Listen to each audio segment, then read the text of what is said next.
ఇక్కడ చూడండి, మేడిగడ్డ వద్ద కాంగ్రెస్ వాళ్ళే బాంబులు పెట్టారేమో, బ్యారేజీ పగుళ్లకు వాళ్ళే కారణం కావచ్చు, కమిషన్ల కోసం కాళేశ్వరాన్ని కూల్చాలన్నది రేవంత్ రెడ్డి ఎజెండా, టైంపాస్ కోసమే కేసీఆర్ అరెస్టుకు నోటీసులు, మాపై లొట్టపీస్ కేసులతో సీఎం చేసేదేం లేదు, కాళేశ్వరంపై బీజేపీ కాంగ్రెస్ దుష్ప్రచారం, రేవంత్ రెడ్డిలో అపరిచితుడున్నాడు, ప్రభుత్వం వద్ద రూపాయి కూడా లేదంటారు, అందాల పోటీల కోసం 200 కోట్లు కేటీఆర్. ఇక ఇప్పుడు ఏం చేద్దాం, కేసీఆర్తో మరోసారి హరీష్ రావు భేటీ, కాళేశ్వరం కమిషన్ నోటీసులపై సమాలోచన, ఫామ్ హౌస్లో 3 గంటల పాటు సమావేశమంట.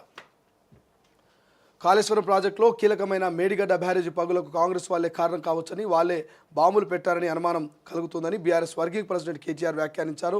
బ్యారేజీలో కేవలం 2 చోట్ల పగులు వస్తే ఏదో అయిపోయినట్టు చేస్తున్నారని ఆరోపించారు. గురువారం తెలంగాణ భవన్లో మీడియాతో జరిపిన ఇష్టగోష్ఠిలో కేటీఆర్ పలు అంశాలను ప్రస్తావించారు.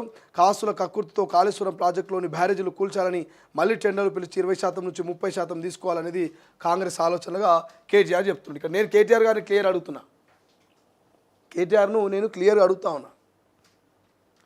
మేడిగడ్డ వద్ద కాంగ్రెస్ వాళ్ళు బాంబులు పెట్టి పేల్చొట్టు అంటున్నారు, బాంబులు పెట్టి పేల్చిరేమో, అందుకే కాళేశ్వరం దెబ్బతిన్నదేమో అని అంటున్నారు.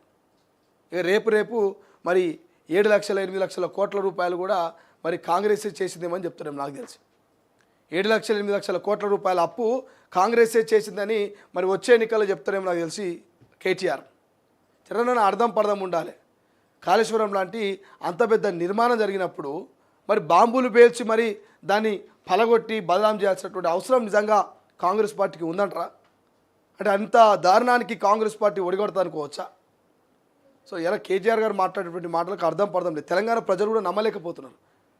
అబద్ధం చెప్తే కనీసం అతికినట్టు ఉండాలంట. తెలంగాణ సామెత ఉంటుంది కదా, అబద్ధం చెప్తే కనీసం అతికినట్టు ఉండాలి. ఇది అతికినట్టు లేదు, గెతికినట్టు లేదు.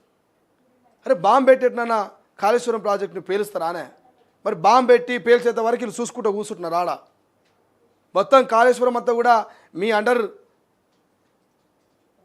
కన్స్ట్రక్షన్ మొత్తం కూడా మీ ఆధీనంలోనే జరిగింది కదా. అక్కడున్న అధికారుల నుంచి, వాచ్మెన్ నుంచి, అక్కడ ఉన్నటువంటి వ్యవస్థ అంతా కూడా మీ ఆధీనంలోనే ఉండే కదా. వీళ్ళు బాంబులు పెట్టి పేల్చేంత వరకు అక్కడున్న సెక్యూరిటీ లేకపోతే అక్కడ ఉన్నటువంటి డిపార్ట్మెంటో లేకపోతే అధికారులు చూసుకుంటూ కూర్చొని మీరు బాంబులు పెట్టి పేల్చారు సార్, పేల్చి క్రాకలు ఇచ్చినాక అప్పుడు మాట్లాడుకుందామని వాళ్ళు చెప్పిర్రా. సో నిజంగా చెప్పాలంటే రాజకీయాలలో ఏమైనా మాట్లాడవచ్చా?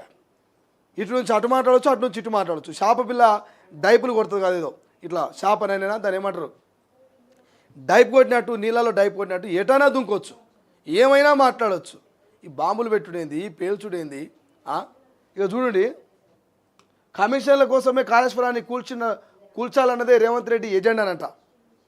అరే ఎన్నో ప్రాజెక్టులు, ఇప్పుడు మూసి ప్రాజెక్టు ఉన్నది, లేకపోతే ఇంకోటి పాలమూరు రంగారెడ్డి ఎత్తిపోతున్నాయి, ఇట్లాంటి వీటి వల్ల కమిషన్లు తీసుకోవచ్చు. కానీ కట్టిన దాంట్లో వాళ్ళు ఎందుకు కమిషన్ తీసుకోవాలనుకుంటారు? దాన్ని కూల్చి మరి కమిషన్ తీసుకోవాలనుకుంటారు.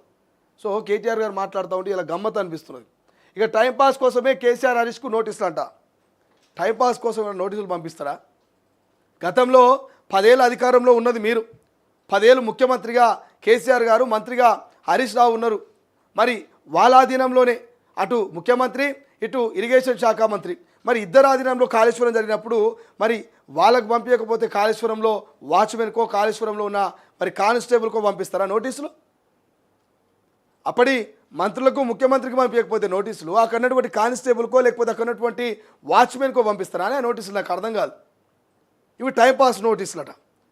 గత 4-5 నెలల నుంచి కాళేశ్వరం మీద ఒక కమిషన్ వేసి, ఆ కమిషను ఓ నివేదిక ఇచ్చి దాదాపు 120 మందిని విచారించి మరి నేషనల్ డ్యామ్ సేఫ్టీ అథారిటీ క్లియర్గా కుండ బదులు కొట్టినట్టుగా ఈ 2-3 పిల్లర్లు పనికిరావరని ఆయన మళ్ళీ రిపేర్ చేయాలని చెప్పి, ఇదంతా కూడా టైంపాస్ వ్యవహారం లెక్క అనిపిస్తుందట కేటీఆర్ గారికి. తెలంగాణ ప్రజలే మీరు అర్థం చేసుకోవాలి. కేవలం కేసీఆర్కి, హరీష్ రావుకి నోటీసులు ఇవ్వడానికి ఇదంతా కాంగ్రెస్ ప్రభుత్వం చేసింది. అరే గమ్మత్తుందా కేటీఆర్ గారు మాట్లాడుతుంటే? తెలంగాణ ప్రజల చెమట దారబోసి, వాళ్ళు రక్తం దారబోసి, రూపాయి కూడబట్టి ట్యాక్సులు కట్టి ప్రభుత్వాన్ని నడిపిస్తూ ఉంటే వాళ్ళ సొమ్ముని తీసుకుపోయి బూడిదలో పోసిన పన్నీర్ లెక్క కాళేశ్వరం నిర్మాణం మేము కోట్లలో చేసినామని మరి అడ్వర్టైజ్మెంట్లు ఇచ్చుకొని ఇంటర్నేషనల్ పత్రికల్లో, ఇంటర్నేషనల్ టీవీలలో, బీబీసీలలో, మరి ఏబీసీలలో, ఏఎన్ఐలలో ఎన్నో కోట్ల రూపాయల ప్రకటనలు చేసి మరి కాళేశ్వరం అంటే 1 కోటి ఎకరాల మాగానికి నీళ్ళు అందిస్తుంది, కాళేశ్వరం అంటే అది, కాళేశ్వరం అంటే ఇది, కాళేశ్వరం అంటే అట్లా ఇట్లా అని చెప్పి ప్రచారం చేసుకున్నారు. అభిరత భగీరథ అని చెప్పుకున్నారు, కాళేశ్వర రావు అని చెప్పుకున్నారు. మరి ఇవన్నీ అయిపోయినాయిగా? ఇవన్నీ తూతు మంత్రం ముచ్చటేనా? ఇవన్నీ మంచి అయితేనేమో మన ఖాతాల, చెడైతేనేమో పక్కోరు ఖాతాల. ఇది ఎక్కడి న్యాయం కేటీఆర్ గారు? నాకు అర్థం కాదు. తెలంగాణ ప్రజలకు మాజీ ముఖ్యమంత్రిగా, మాజీ మంత్రిగా సమాధానం చెప్పాల్సినటువంటి బాధ్యత ఉన్నది. ఆ నోటీసులకు స్పందించాల్సినటువంటి బాధ్యత ఉన్నది. ఆ నోటీసులకు మరి అక్కడ ప్రశ్నలకు సమాధానం చెప్పాల్సినటువంటి బాధ్యత కేసీఆర్ గారి మీద ఉన్నది. సో ఒక బాధ్యతలుగా మాజీ మంత్రిగా, ఒక వర్కింగ్ ప్రెసిడెంట్గా మీ రకమైనటువంటి మాటలు మాట్లాడడం కూడా తెలంగాణ ప్రజలు దాన్ని స్వాగతించరు. చూద్దాం ఇప్పటికైనా వివరాల శైలి మారుతుందా లేదా తెలియదు కేటీఆర్ గారు. కానీ ప్రభుత్వం వద్ద రూపాయి లేదు కానీ అందాల పోటీలకు పైసలు పెడుతున్నారని కామెంట్ చేస్తున్నారట.